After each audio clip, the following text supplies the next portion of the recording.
I'm Caroline Choi, the Senior Vice President of Corporate Affairs at Edison International and Southern California Edison. SCE serves about 15 million customers across 50,000 square miles in Central and Southern California, every kind of community and every kind of location. On behalf of Edison International, I want to thank you for participating in the Asian Pacific American Institute for Congressional Studies Women's Collective. That's quite a mouthful. As a former Hill staffer, I'm delighted that you are joining today's event. I know it's an investment of your time, an investment of time to build a community that inspires and supports Asian American and Pacific Islander women to become politically engaged, and to be engaged by leading the national conversation on AAPI women in politics, uplifting AAPI women in politics, and increasing AAPI representation in public service. At Edison, we're focused on increasing representation in our workforce. In May, we published our 2020 Diversity, Equity, and Inclusion Report that shares our company's strengths and is also transparent about the areas where we can do better. We're really candid about team member sentiment and pay equity and what we're doing to improve employees' experiences. We hope our example inspires other companies to follow suit. For us, it's essential to share the details of the composition of our workforce. We're about 70% diverse in terms of race, ethnicity, and gender, by the way, as well as how team members feel about being part of the company. Because being transparent about how we're doing on our DEI priorities is a critical step towards creating greater accountability and identifying those areas where we can make progress. We also believe it's important to have diverse representation in public service. We want to congratulate Mayor Karen Go and Councilor Michelle Wu for their leadership in public service as AAPI women. Thank you, APA ICS, for leading this conversation. To today's attendees, I want to thank you for this investment of your time and to your commitment in public service.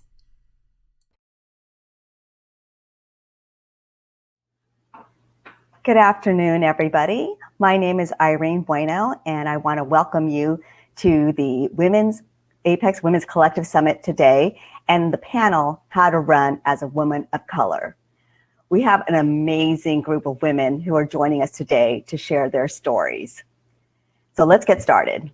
As you know, a record number of women of color are running for office across the nation, but they face unique barriers on the campaign trail at the intersection of race and gender. Today, our amazing panelists will discuss how, despite these challenges, they successfully ran for office and overcame these barriers to entry to create change they wanted to see in their communities. So I am so excited today. We have a lot of ground to cover, and I want to make sure you hear from all these amazing women. So let's get to the introductions. I am going to start by introducing each one of them, and then they're going to tell their story in a couple of minutes, and then we'll dive into some specific questions. So it's my honor to first introduce Representative Christina Haswood, who represents Kansas in the Kansas House of Representatives, represents District 10. Christina. Hello, my name is Representative Christina Haswood of District 10.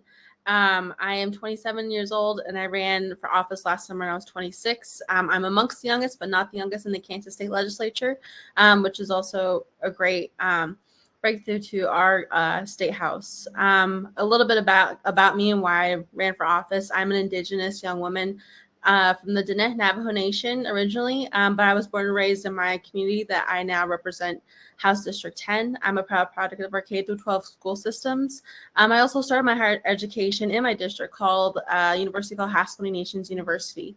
So I come from this background and perspective of an Indigenous person, of a person of color, which a voice in a demographic that's not often heard in our state legislatures. I really got involved and passionate when one of our epidemics in my community is missing our Indigenous peoples and women. And that was kind of one of my first steps into state legislature. And how do we address this problem in Kansas? We cannot turn a blind eye that Kansas is in the middle of the country. But how do I bring my voice and bring that impact to our state legislature? Thank you so much for having me here today. Thank you so much for joining us. Next, I'd like to introduce Sasha Renee Perez, who's with Latinas Represent, but is also the mayor of Alhambra in California. Sasha? Yes, thank you so much, Irene. I'm super excited to be here. My name is Sasha Perez. I am actually the former mayor of Alhambra. I just finished up my mayorship and have transitioned into becoming a council member. We have what's called a rotating mayorship here in the city of Alhambra. I ran for office last year. My election was in November 2020 with the presidential, and I originally ran to be a council member. But the candidate that I was running against at the time was serving as mayor. And so because I defeated him, I immediately became the mayor. When that happened, that made me the youngest woman to serve as mayor in our region's history, and also one of the youngest Latina mayors in the state of California. So I'm incredibly, incredibly proud. I ran a campaign. It was very much a grassroots campaign. And worked alongside many of the community leaders that I've known during my time that I've lived here. Much like Christina just shared, I have lived in the city of Alhambra my entire life, proud product of our public schools here. And I've also been a renter in this community. I'm one of very few renters that serves in an elected position here in California, which is so critical, especially as we're having these conversations around moratoriums, around evictions, and many of the challenges that people are facing as we're coming out of the pandemic. My background, I've worked in policy for many years. I work in higher ed policy professionally and did a lot of behind the scenes work for a very long time. And about a couple of years ago, after I lost my cousin tragically to homelessness, I realized that it was time for me to step up and to step from behind the scenes to get in front of the scenes and to really run for office so that I could create the kind of good policy that I felt like was missing for many of our spaces. So that's a little bit about me. And once again, just super excited to be here. Thank you so much, Sasha. And next, I'd like to introduce Representative Janae Capela, who is in the Hawaii State House and represents District 5. Janae? Aloha, everyone. Thank you so much for having me. My name is Janae Capela. I represent Hawaii's 5th District in the State House. I am the first woman, the first Native Hawaiian, and the first person born and raised in my district ever represented in the State House. I represent an incredibly rural district, and as a Native Hawaiian, I felt like my values and the things that I care about and my family weren't being represented in the state legislature. I also never saw myself or someone who looked like me or talked like me ever represent my community. And I wanted to be someone who could pave a new path for other young women like myself. And I wanted to make sure that our issues as a community were being heard. So after clerking for a number of years and working in the state legislature and feeling like no one was really fighting for the things that my family really needed, I decided to run for office. It took me 2 years, two tries, 2 electoral cycles, but eventually we made it happen. I'm also I'm the youngest serving female in the state legislature at 26. So it's exciting to be here and to participate in today's event. Thank you so much, Jeanné. You probably are hearing a trend that people are the youngest. So really exciting. And, they have so much of their career ahead of them. So I expect big things. And then last but not least, we have Candice Valenzuela, who's the chair of the Vote Mama Texas and was the 2020 Democratic nominee for Congress in Texas 24th District. Candice? That's a mouthful now that I hear it. Thank you so much, Irene. Hi, I'm Candice Valenzuela. I'm also a former school board trustee. I served my district here in Carrollton Farmers Branch, where I live, where my son is currently going to school. And I felt like I was one of the most unlikely candidates. I was very young and a woman of color in a North Dallas suburb. But when I was looking at my district and seeing specifically my school district as a youngish majority person of color district that had 5 board members who were serving the community as it was 20 years prior, but were also conservative and white. I didn't feel as though they were really voicing a lot of the concerns that the students had, that the parents had. And so I put my hat in the ring, and people told me I couldn't do it. I was young, I was short, I didn't have enough experience, and they love telling women that they don't have enough experience. But every day I woke up and I spoke about the issues I was hearing from teachers, from parents. I spoke about what I wanted to do to serve the community. And before I knew it, I defeated an 18-year incumbent with the backing of the Republican establishment to be the first Black woman and the first Latina to serve on that school board. And as I served on that board, I loved it dearly. My first love is always going to be local government. I'm very sorry for my husband. I I started to notice some issues that were affecting kids in schools. When you're talking about food insecurity, when you're talking about housing insecurity, when you're talking about a lack of steady healthcare, it was very difficult for me to put the newest technology in our schools, to put in incredible programs that should help our kids' futures if they couldn't arrive to the building. First off, just arriving was a thing. And then be able to focus for the entire day and then do it day after day after day. We weren't going to be able to invest in the kids and the community the way that I wanted. So I ended up running for Congress, and I got a lot of the same flack. You're young. I don't know if we're ready for a woman of color to be a congresswoman here in this part of Dallas. We as a family heard so many crazy things. I don't think you should go to Congress as a mother. But we ran a hard race. I used the opportunity to uplift a lot of the members of my community that needed to be lifted, not just as other candidates, but also in positions of power on a campaign. My senior staff was a majority person of color. My senior staff was at least 51% LGBTQ. So I wanted to see the kind of campaign staff I had a hard time getting to hire. Because in Texas, we were underinvested in infrastructure, and we were underinvested in our professionals of color. And for all of our hard work, we got incredibly close. I got within 1.3 points or 4,600 votes of winning.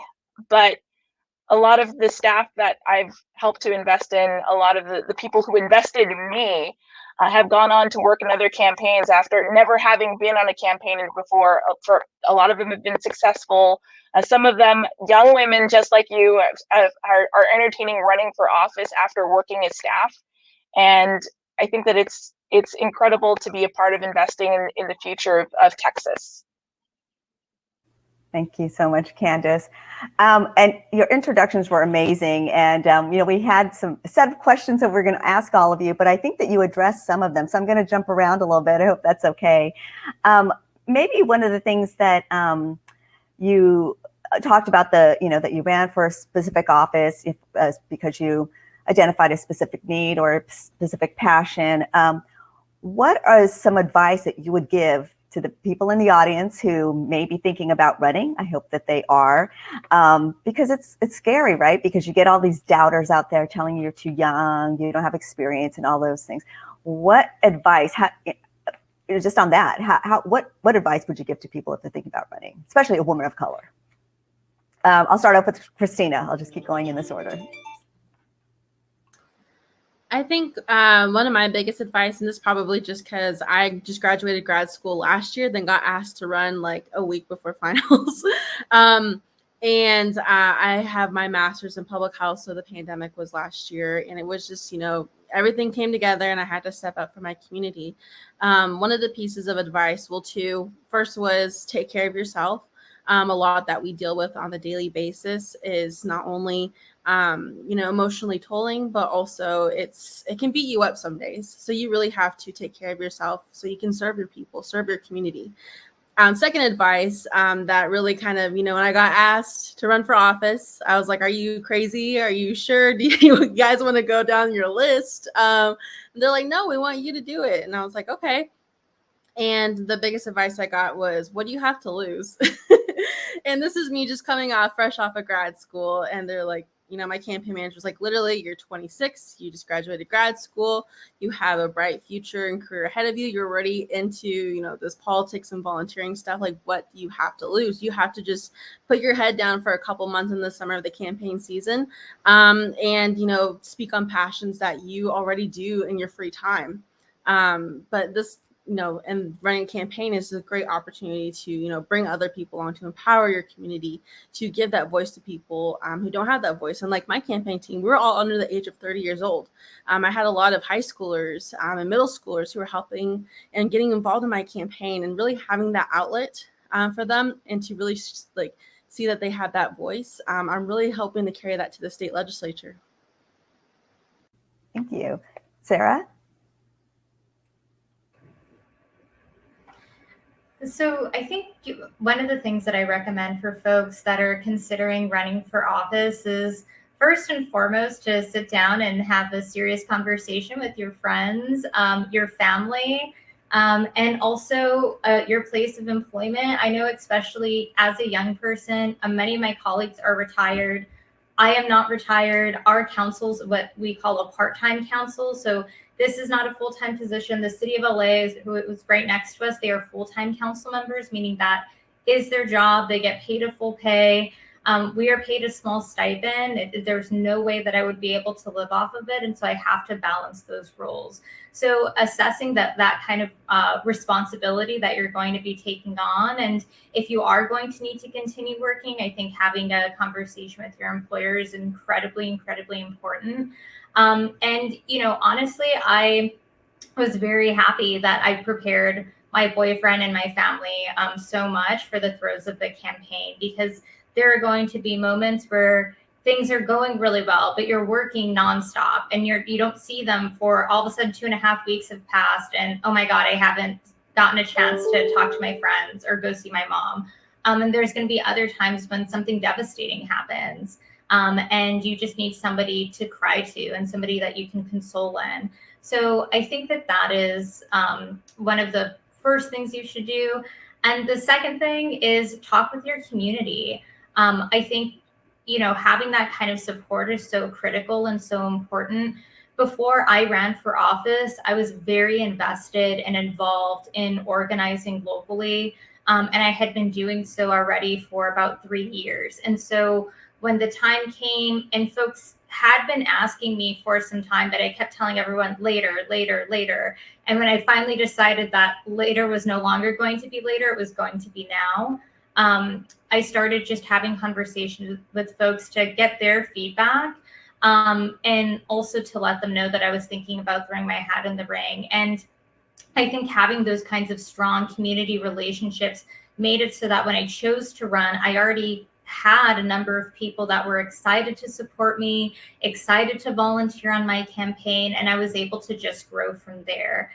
So like I mentioned before, 2 most important things: talk with friends, family, employer, and then after that, talk with the community. All of that feedback, I think, will kind of help you set up your decision. There are going to be naysayers, unfortunately, that's the case all the time. But if you feel something in your gut, I believe that you should just follow that.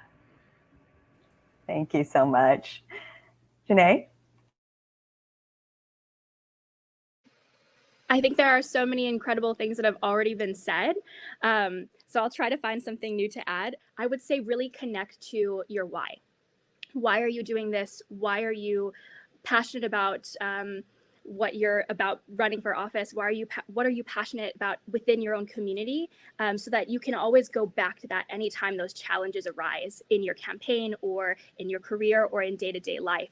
I think that's incredibly helpful to be able to remain rooted in that. Also know, I think that your why will change too as you go through your campaign and as you go through your time in office, and it'll continue to grow. I would say that another really important thing for me that I've learned is find a mentor, someone who can really be your bootstraps on the ground and help you push even when you don't want to push, and when you're tired and when you're overwhelmed. I think it's incredibly helpful to have that human being there for you, to help guide you and sometimes to hold your hand, because we all need that as well. And then my last thing, as I think Rep. Haswood talked about it, is self-care. Really practice that time for yourself, because when you're constantly being beaten up, which oftentimes happens when you're running for office, it's a battle every single day. You have to be able to take care of yourself and prioritize that self-care so that you can continue to pour into your community. Thank you. And Candice? Well, first off, I think that enough of us don't hear that you're enough. You are enough to engage in this process. You are enough to run for office. You are enough to walk into any room, any hall, and help to make decisions. I don't think that we hear that nearly enough. And I want to co-sign everything these incredible women have just said. That taking care of the self is hugely, hugely important. For me, that looked like getting regular exercise, because when you're in a campaign, you are engaging in something they call fight or flight mode. And it's not natural. I mean, it is very natural, but it's not natural to have that in that realm. And so you have to engage physically every single day. And for me, that was dancing, that was walking.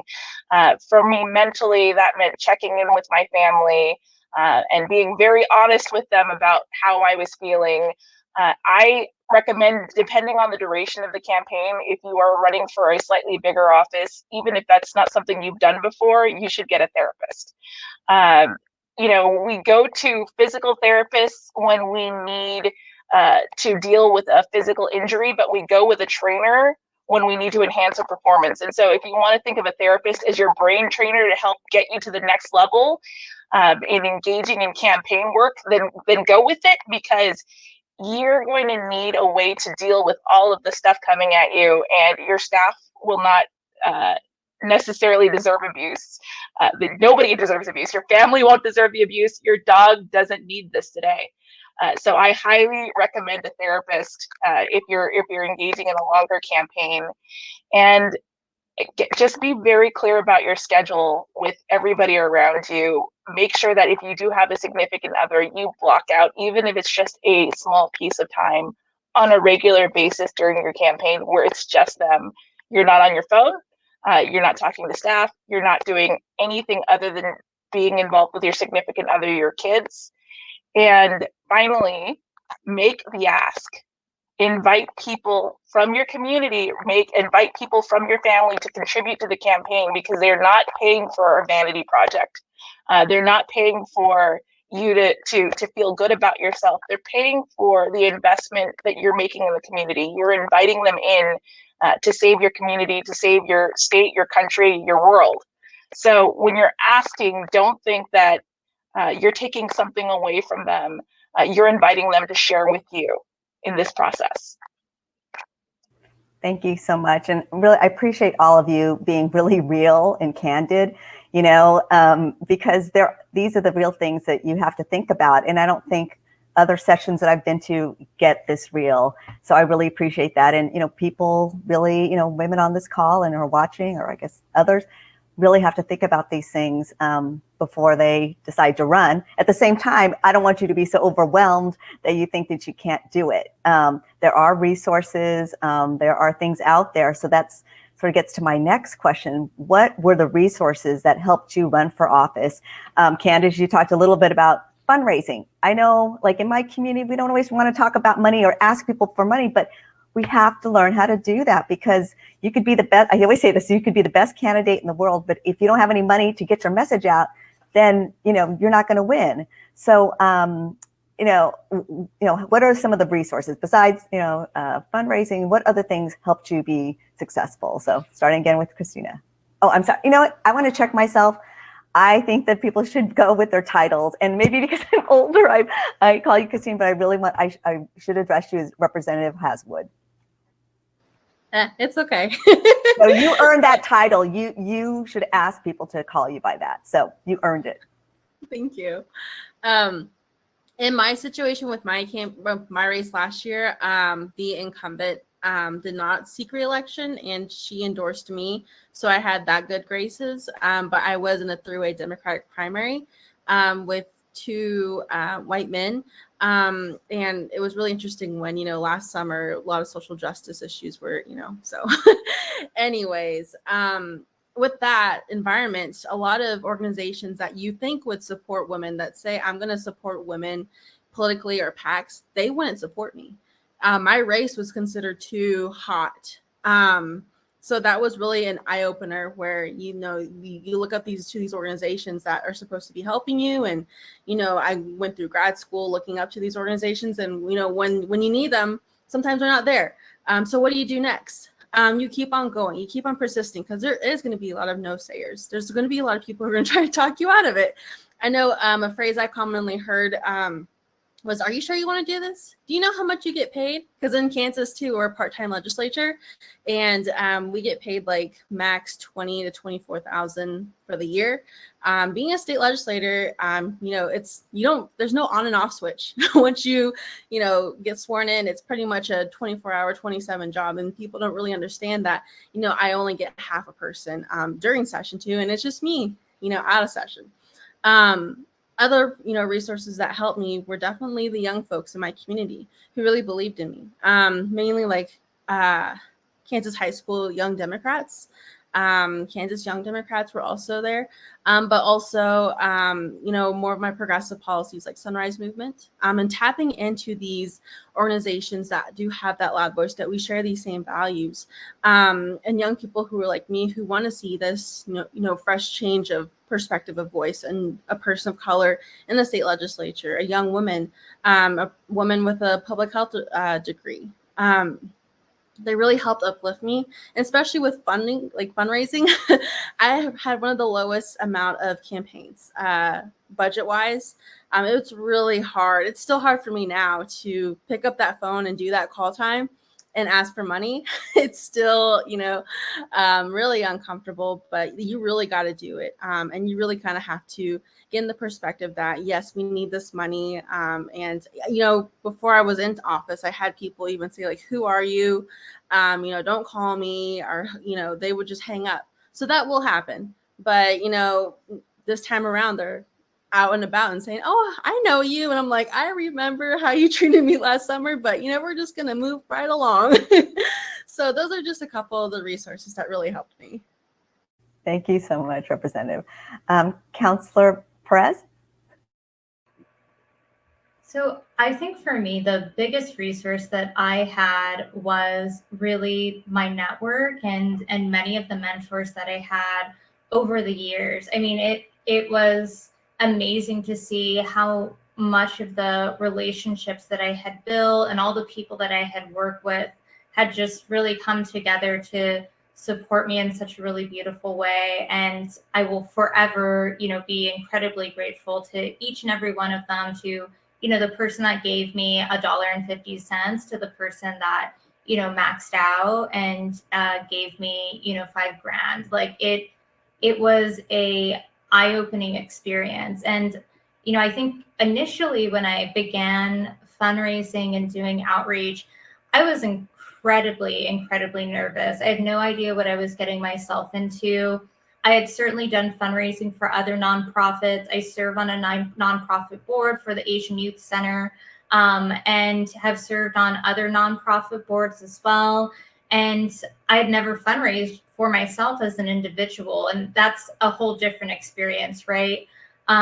So when I began to make those calls, and I would ask people for money, and they would offer to give me more, I was shocked. I was like, what?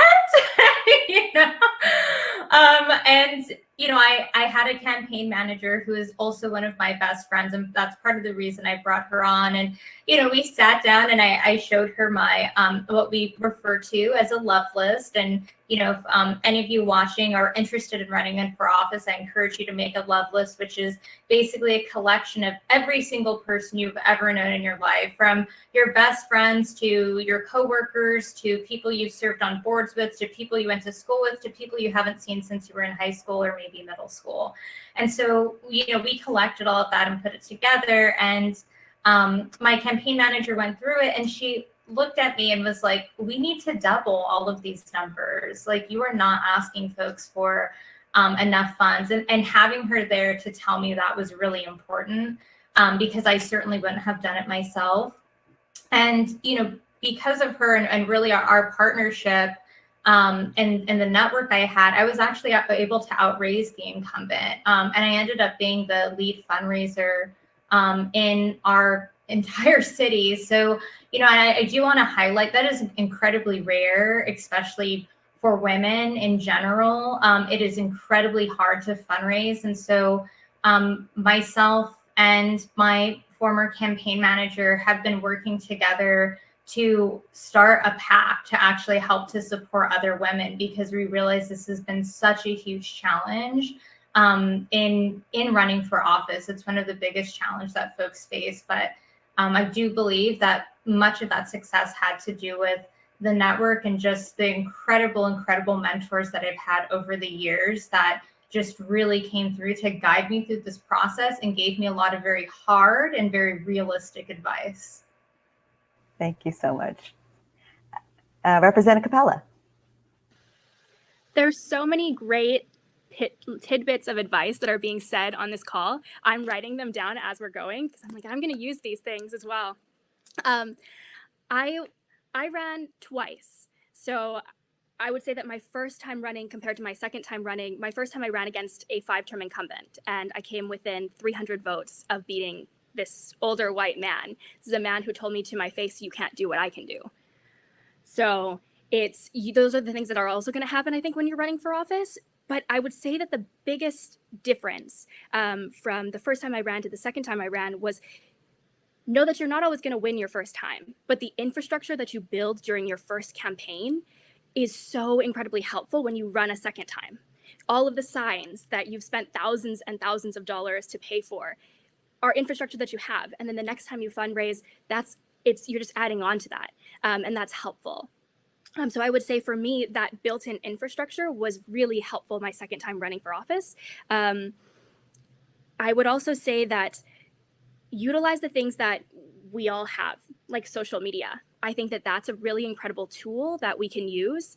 I was really lucky in Hawaii. We have an we're an incredibly pro-labor state. So I had a lot of union support, and that was very, very beneficial. And I think when you figure out why you're running and what you're running for, and you know that you're not going to take any corporate money, you're not going to take any big dollar, really just companies that hurt our communities and hurt our environment and hurt our people. You're not going to take any of that cash, and you're going to give it back. I think that says a lot, and you'll be able to build support around those kinds of networks that want to see that infrastructure being built into our communities, and they support you more.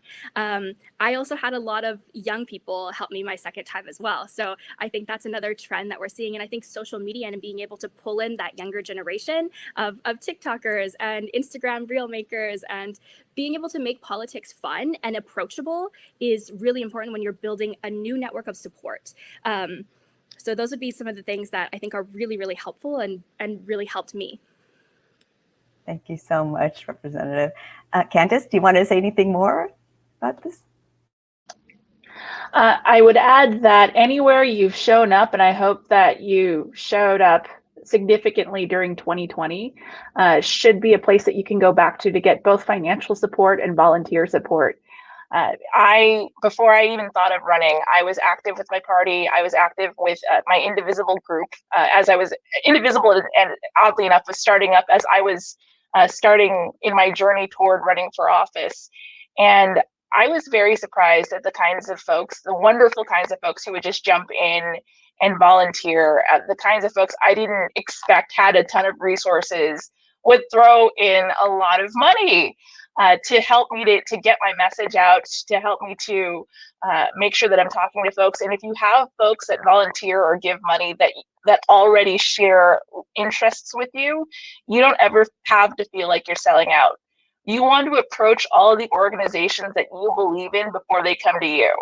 It's great when somebody that comes to you happens to share your values or your interests, but lots of different kinds of people will come to you, and you don't want to be like, ooh, that's a lot of money. Do I want to turn it down even though I don't really align with a puppy killing pack?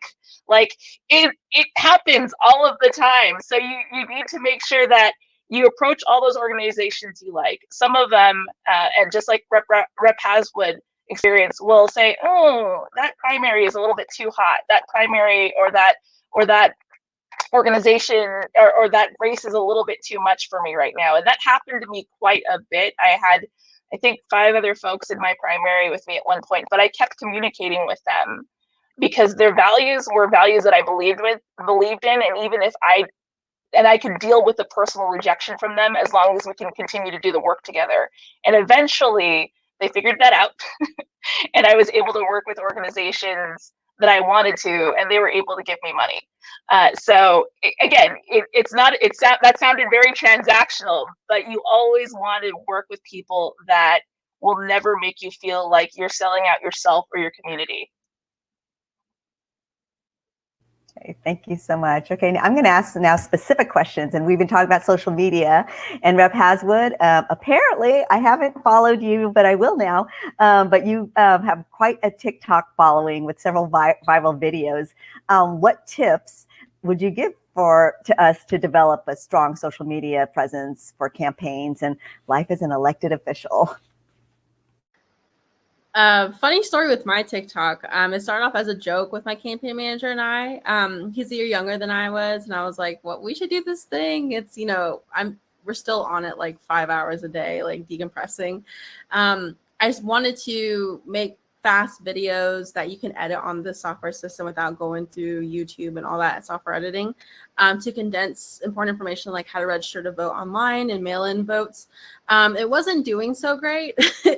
And my opponent actually got a TikTok, and he had more money than I did. So he would pay interns, and then they would kind of like handle a lot of the things. Luckily, there was a young Dem out in Western Kansas. His name's Connor Thrash, and he kind of saw that I needed help, and he reached out to me one day. He was a senior in high school at the time last summer, and he really kind of sat me down and like taught me how to, go with the algorithm. And this is how we construct a TikTok, right? We find a song that's trending, and then we see the choreography. All right, this might be a little too provocative for, a politician. Let's tone it down and let's make it more maybe indigenous. So having that younger perspective, I really recommend, working with the young person on that. But, there's also people out there who just kind of just get it. Being yourself too on social media has really been beneficial. I think one of the biggest struggles for me as an Indigenous woman was, do I present myself in this political race as an Indigenous woman, or do I just kind of blur that out because I'm not running in a tribal election. I'm running in a Kansas state legislative position. So it was really kind of a thing that I try to separate at first. Did have some advice from other Indigenous folks to separate it. I tried, and I just couldn't do it. It's part of me. It's part of my identity. It's a part of the package. So once I got comfortable with that, and it was really great. I'm really blessed to be coming from a community who accept my culture and me representing that and representing them at the same time. And I think social media, last year we were in a pandemic, was probably one of the best ways to get my name out there. Paid Facebook ads were probably the biggest way. Kind of in my community, I don't know about y'all's, but Facebook is kind of where majority of the voters, kind of middle age, are, who go out and turn out to vote usually in primaries and generals. Twitter is usually for maybe younger folks or college age, kind of more the, they say educated, but I like Facebook more because it's more accessible to folks. And then Instagram too, it's where all the young and hip kids are. So try to also combine all of that. And then TikTok too was a fun creative outlet that we were able to help promote and kind of make politics and state politics fun. That's kind of what I'm trying to do here, but totally recommend it. Wonderful. Now, I know Candice might have to leave a little bit early, so I want to turn to her to ask a question and any kind of closing statements you want to make. But, Candice, I'm a big supporter of yours. I've known you for a while and supported your campaign, and it was so, sad that you were not successful. So what advice would you give to people, and, what are some of the lessons that you've learned, and I hope you will run again. So what are some of the lessons you've learned that will help you in your next run? First off, radical gratitude. So Irene, thank you so much. Rep. Haswood, Councilor Perez, Rep. Kapela, thank you so much. I'm actually going to go back and watch this video, and same, I'm going to take notes. This is an incredible primer on how to do this. So just dealing with a campaign all the way through, you have to deal with the reality that you may not necessarily be successful. And so it's really critical that your campaign does what you say it's going to do after you win, which it needs to be an investment in your community. And that means that as much as possible, when you can find the funding to do so, pay people. If you can find the funding to do so, pay your interns. I know that that's not something that's easy. It's not an easy ask for young women and women of color to do that sort of thing. But if you do find yourself in a position with resources, use those to pay the people around you who are putting in the time and the work to do the work for you.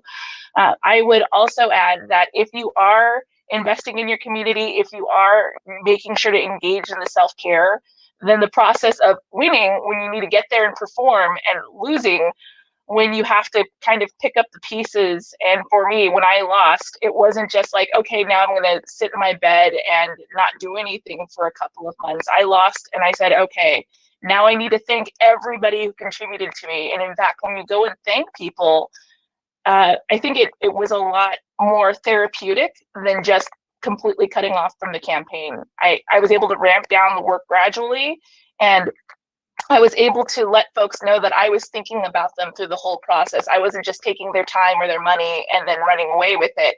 I felt as though they were a part of the process with me. And that is a great way to also have people come with you if you decide to do another campaign. Or that is a great way to find a new place to plug in if you don't feel like running is the place you want to express your civic engagement and responsibilities anymore. And I've done both. I've both lost and I've won after a very intense campaign. And you have to bear in mind that you're gonna need your mind and your body to do just about anything after that. You are the candidate, and then you will be the elected official. So self-care, self-care, self-care. Cannot say it enough. Thank you so much, and thank you so much for joining us. Now, Councilor Perez, or Councilmember Perez, I'd like to turn to you. We're a little bit of a limit on time, so I just, want to ask you if you have any kind of final comments that you want to share with the audience about, a woman of color running for office, and how you overcome challenges, and really any final thoughts. Sure. I did want to share too, just to Representative Haswood. I actually have seen you on TikTok because my intern shared with me your TikTok. So when I saw you on the list, I was like, I knew exactly who you were. So my intern, shout out to Nicholas, is a big fan of your videos. But I had to share that.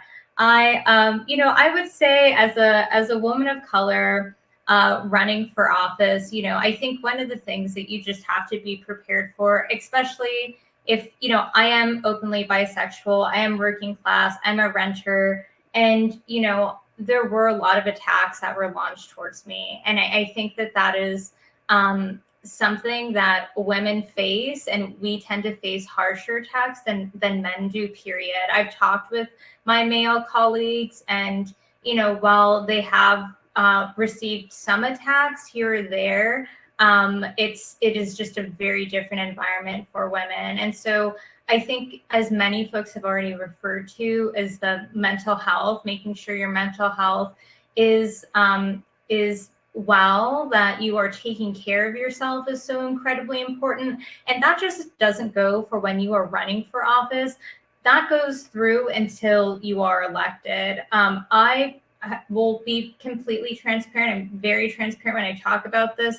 I went through counseling for a very long time. I am a survivor. And so I was in counseling for 5 years through college. And, after that, coming out of that, it was such an incredible experience for me, and taught me so much about myself. And I ended up having to go back to counseling because of both the pandemic and the intensity of the campaign, and some of the very hateful, classist, sexist, and biphobic things that were said to me. And so it is very important to have that outlet to be able to take care of yourself. And it's something that I continue to manage to do as I'm serving in this role, because it is a second job.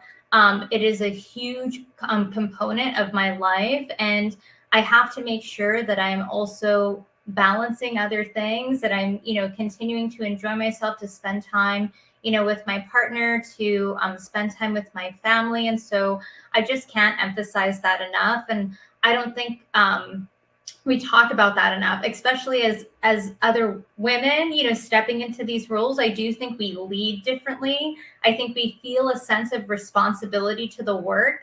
in a way that I just don't feel that all men do, unfortunately. And so because of that, you just really need to make sure that you're caring for yourself so that you can truly serve your community 100%. Thank you so much. Representative Kapela, do you want to make some final remarks? I think there are so many incredible things that have been said, and I know we're jumping to the next thing already, but I just want to say to anyone who's thinking about running for office, do it. Especially if you are someone who has always been told you can't do it or you shouldn't do it, or society's told us that you're not enough. You are more than enough, as Candace said in the very beginning. So go for it. There is nothing holding you back. One of my favorite quotes is that nothing is impossible. The word itself says, I'm possible. So remember that every time you step out of your house, and as you go through your campaign and as you go through your career, and fight for that, and fight for the person that when you were a child, fight to be that person that you wish you would have had growing up, that role model, and know that you can do it and that you're more than enough to be able to do that. So thank you all for your time. I know we're jumping to the next thing. So thanks again. Thank you. And Representative Haswood, I think we have one final time for some final statements. Yeah, it's crazy because, men who are non-BIPOC, they have a different mindset. They're like, I'm qualified, I'm going to do it. Or, I was told once and they're going to run for office. Maybe they don't have a presence in the community. Maybe they don't have the qualifications that we value. And sometimes people have the audacity just to, file for office. I think we need to really, as women of color, need to put that mindset as well, that we are qualified enough and to have that confidence. I know that was the biggest thing for me, is I did not feel qualified. I was like, I am just in grad school. My primary, I was still at my parents' house because I could not afford to live in an apartment. And these realities, these realities that maybe you're not in the salary range, or you don't have that perfect job quite yet, are the real issues that we need to be heard in the state house, at all levels of government as well. So, and I've also heard this piece of it, statistic that women have to be asked more than like once or twice to run for office. That just hasn't really sat right with me. And I really think we should reduce that. How many times a woman needs to be asked to run for office. Maybe we can get to the point where we say, hey, I can do it. I'm qualified. If it's not me, if it's them, then, it has to be me. I know when I looked at the race, I was like, they can't. I can do it better. So, you can do it. And I hope you do run for office if you do have that slight grain of interest. Thank you so much to all the panelists. I mean, you really inspired me. It makes me and probably everyone in the audience feel like there are women of color who are out there who did really the impossible at such a young age and were able to overcome all the odds to do this. So even though we're virtual, I think that there's a sense that there is a community of women of color who will be there to support you, who can provide advice. Madeline put into the chat some resources that Apex has on fundraising, because I know that was a big topic and is something that we all need to overcome. But I really, I think you're right, Representative Haswood. We don't once or even twice. We should just step up and say, I'm ready. I want to do this. I have the passion and I'm going to run. So with that, I want to thank you all for being on this panel, and to everyone in the audience, I hope you enjoyed it and hope you are inspired to run for office. So thank you so much.